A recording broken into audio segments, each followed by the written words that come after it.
స్వెన్ network bulletin కి స్వాగతం.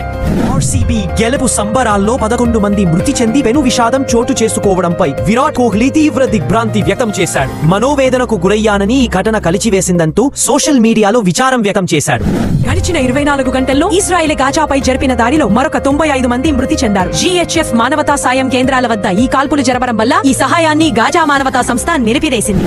జాతీయ భద్రతను కారణంగా చూపిస్తూ 19 దేశాల పౌరులు అమెరికాలోకి ప్రవేశించడంపై ఆంక్షలు విధిస్తూ అమెరికా అధ్యక్షుడు ట్రంప్ నిర్ణయం తీసుకున్నారు. ఒడిషా కోరాపుట్ జిల్లా షహీద్ లక్ష్మణ్ నాయక్ ప్రభుత్వ వైద్య ఆసుపత్రిలో చికిత్స పొందుతున్న 6 రోగులు అనుమానాస్పద రీతిలో మృతి చెందారు. తప్పుడు ఇంజెక్షన్ వల్లే మరణాలు సంభవించాయని అధికారులు నిర్ధారణకు వచ్చారు. ప్రపంచవ్యాప్తంగా 18.4 కోట్లకు పైగా పాస్వర్డ్స్ ప్రమాదంలో ఉన్నాయని సైబర్ భద్రత నిపుణుడు జెరెమియా పౌలర్ భారీ డేటా లీక్ ను బయటపెట్టాడు. ఈ డేటాబేస్ లో దిగ్గజ సంస్థలు యాపిల్, ఫేస్బుక్, గూగుల్, మైక్రోసాఫ్ట్ కు చెందిన లాగిన్ వివరాలు ఉండడం యూజర్లను మరింత భయపెడుతోంది.